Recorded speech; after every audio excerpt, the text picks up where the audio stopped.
আখিরু মান ইয়াদখুলুল জান্নাহ, সর্বনিম্ন মানের যে ব্যক্তি জান্নাতি হবে, সব শেষে যে ব্যক্তি জান্নাতে যাবে সে ব্যক্তি আমশি মাররাতান, একবার হাঁটবে, ওয়া ইয়াকবু মাররাতান, হাঁটতে গিয়ে দেখবে পিছনে জাহান্নামের আগুনগুলো দেখতে পাবে যে সে জাহান্নাম থেকে বের হতে যাচ্ছে। তখন জাহান্নামের আগুনগুলো ঘাপাস করে তাকে গিয়ে ধরে নেবে, ধরে নেওয়ার সাথে সাথে সে জমিনের বুকে পড়ে যাবে।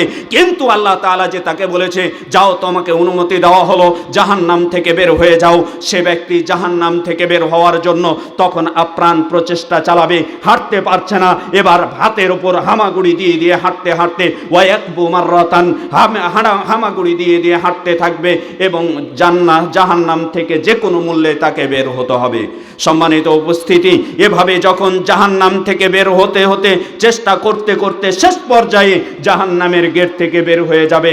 জাহান্নাম থেকে বের হয়ে যাওয়ার পরে জাহান্নামের দিকে তাকাবে আর বলবে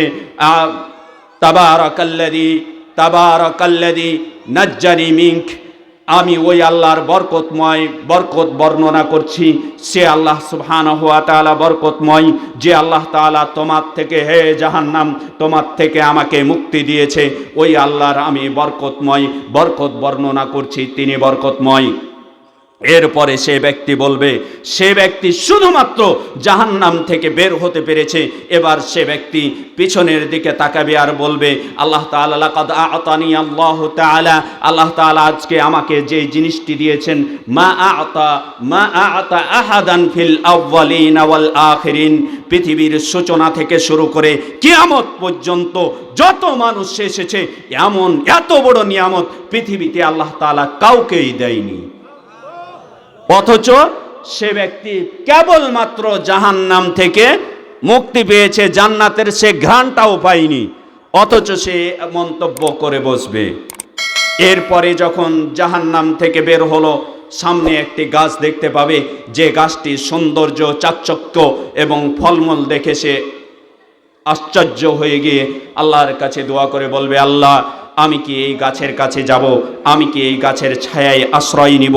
আমি কি এই গাছের ফলগুলো পেড়ে খাবো? আল্লাহ তাআলা বলবেন, তোমাকে যদি আমি এই নিয়ামতটি দান করি, তোমাকে যদি আমি গাছের কাছে যাওয়ার অনুমতি দিই, তাহলে তুমি আরও এক কিছু চেয়ে বসবে।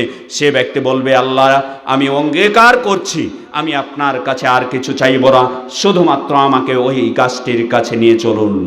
যখন এ কথা বলবেন, আল্লাহ তাআলা ওই ব্যক্তিকে বলবেন, ঠিক আছে, তোমাকে আমি জান্নাতের ওই গাছটির কাছে নিয়ে যাচ্ছি। কারণ আল্লাহ সুবহানাহু ওয়া তাআলা জানেন এই গাছটি এমন একটি গাছ, যেই গাছ দেখে কেউ নিজেকে ধৈর্য ধারণ করতে পারবে না, যে কেউ দেখলে পারে ওই গাছের কাছে না গেলে, নিজে গাছের ফল পেড়ে না খেলে নিজেকে সংবরণ করতে পারবে না। এজন্য আল্লাহ বলবেন, ঠিক আছে, তোমাকে অনুমতি প্রদান করা হলো। সম্মানিত উপস্থিতি, এরপরে যখন গাছের কাছে যাবে, গাছের ছায়ায় আশ্রয় নিয়ে গাছের ফলগুলো পেড়ে পেড়ে খাবে। এরপরে সামনে আরেকটি গাছ দেখতে পাবে, যে গাছটি হবে প্রথম গাছের চাইতে আরও উত্তম হবে। এবার আল্লাহর কাছে সে আবারও আবেদন করে বলবে, আল্লাহ, ওই গাছটির কাছে কি আমি যাব যে গাছটি আমি দ্বিতীয় গাছটি দেখতে পাচ্ছি? আল্লাহ তাআলা বলবেন, তুমি যে আমার সাথে অঙ্গীকার করেছিলে, তুমি যে আমার কাছে ওয়াদা করেছো, হে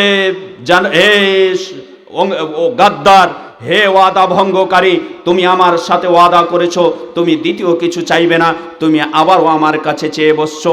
সে ব্যক্তি বলবে, আল্লাহ, আমি আপনার কাছে ওয়াদা করছি, আমি আর দ্বিতীয় কিছু চাইব না, আমাকে শুধু ওই গাছটির কাছে নিয়ে চলুন। আল্লাহ তাআলা দ্বিতীয় গাছের কাছে তাকে নিয়ে যাওয়ার অনুমতি দিবেন। দ্বিতীয় গাছের কাছে যখন যাবে, দ্বিতীয় গাছের ফলটি পেড়ে খাবে, দ্বিতীয় গাছের ছায়াতে আশ্রয় নিবে। এরপরে সামনে আরেকটি জান্নাতের গেটের কাছে গাছ দেখতে পাবে, যেই গাছটি প্রথম দুইটি গাছের চাইতে আরো শোভনীয়, আরো সৌন্দর্যমণ্ডিত। এবার সে ব্যক্তি যখন ওই গাছটির দেখতে পাবে, নিজেকে আর কন্ট্রোল করে রাখতে পারবে না, ধৈর্য ধারণ করে থাকতে পারবে না। এবার আল্লাহ তাআলার কাছে আবেদন করে বসবে, আল্লাহ, আমি কি ওই গাছটির কাছে যাব? আল্লাহ তাআলা তাকে বলবেন, তুমি যে আমার সাথে অঙ্গীকার করলে আবারও তুমি অঙ্গীকার ভঙ্গ করছো। সে ব্যক্তি বলবে, আল্লাহ আমি দ্বিতীয়বার অঙ্গীকার করছি, তৃতীয়বার অঙ্গীকার করছি, আপনার ইজ্জতের কসম করে বলছি আমি আর অঙ্গীকার ভঙ্গ করব না। এবার আল্লাহ তাআলা তৃতীয় জান্নাতের গেটের কাছের গাছটির কাছে তাকে যাওয়ার অনুমতি দিবে। সংক্ষিপ্ত বিবরণ দেওয়ার চেষ্টা করছি। সম্মানিত দ্বীনি ভাই, আপনাকে কথাই আমি বুঝাতে চাচ্ছি, কেন আপনি দুনিয়াকে, দুনিয়ার বিনিময়ে সব কিছু উৎসর্গ করে হলেও ইসলামকে প্রতিষ্ঠিত করবেন, ইসলামকে মান্য করবেন, এ কথা বুঝানো আপনাকে চেষ্টা করছি আমি। দেখুন, তৃতীয় গাছটির কাছে যখন যাবে, তৃতীয় গাছের ফলগুলো পেড়ে খাবে, তৃতীয় গাছের গাছে ছায়াতে আশ্রয় নিবে, এরপরে সে ব্যক্তি দেখতে পাবে, সে ব্যক্তি জান্নাতের গুনগুন আওয়াজ শুনতে পাবে। জান্নাতীরা পরস্পরে কথা বলছে, জান্নাতীরা পরস্পরের আলাপ আলোচনা করছে। এই আওয়াজ যখন সে শুনতে পাবে, সে আর নিজেকে সংবরণ করে রাখতে পারবে না। এবার আল্লাহ তাআলার কাছে আবেদন করে বসবেন, আল্লাহ আমি কি জান্নাতের মাঝে একটু প্রবেশ করব? সম্মানিত উপস্থিতি, যখন এ আবেদন করে বসবে, আল্লাহ তাআলা তাকে বলবেন, হে আমার বান্দা, তুমি যে আমার কাছে একের পর এক অঙ্গীকার করছো আর অঙ্গীকার ভঙ্গ করছো, তুমি কি এটাতে সন্তুষ্ট হবে? এত যেহেতু তুমি অঙ্গীকার ভঙ্গ করছো, তুমি কি এটাতে সন্তুষ্ট হবে যে তোমাকে আমি জান্নাতে প্রবেশ করিয়ে জান্নাতের মধ্যে দুনিয়া এবং দুনিয়ার মধ্যে যত অর্থ সামগ্রী রয়েছে সব সমপরিমাণ জান্নাতের মধ্যে দিই? সে ব্যক্তি তখন বলবে, আল্লাহ আনতা রব্বুল আলামিন আনতা তাস্তাহজিউ বি, আল্লাহ আপনি কি আমার সাথে মস্করা করছেন, ঠাট্টা করছেন, ইয়ারকি করছেন? আপনি হচ্ছেন সারা বিশ্বের প্রতিপালক। আল্লাহ তাআলা বলবেন, আল্লাহ তাআলা তখন হেসে দিবেন, হেসে দেওয়ার পরে বলবেন, শোনো, আমি তোমাকে যে কথা বললাম সে কথার প্রতি আমি সক্ষম, ক্ষমতাবান, আমি তোমাকে জান্নাতের মধ্যে এই সমপরিমাণ জায়গা দিতে সক্ষম, দিতে পারি।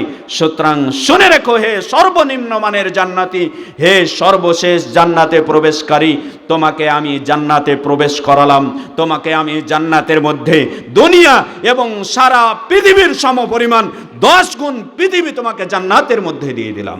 সুবহানাল্লাহ।